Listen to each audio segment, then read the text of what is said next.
النجم الفرنسي كيليان يفاجئ العالم بقصره الفاخر في مدريد، لكن المفاجأة الأكبر ليست القصر بحد ذاته، بل تكمن في التفاصيل المذهلة. من الذي تكفل بشرائه ومن هم جيرانه في هذا الحي الراقي؟ المفاجآت تتوالى. فكما يقول المثل الأشهر: وراء كل رجل عظيم امرأة.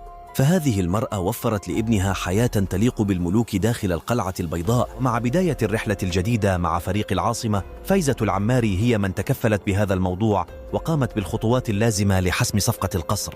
حصلت عليه مقابل 18 مليون يورو. ويشكل القصر أيضا مثلثا ذهبيا مع جيرانه، فيقيم في محيط القصر الإسباني سيرجيو راموس أسطورة ريال مدريد بجانب ريتشارد جير نجم هوليوود وزوجته الإعلامية الإسبانية أليخاندرا سيلفا. فما رأيك في قصر كيليان؟ هل ستشهد هذه الجدران انتصارات جديدة؟ أم أن القدر يخبئ المزيد من المفاجآت؟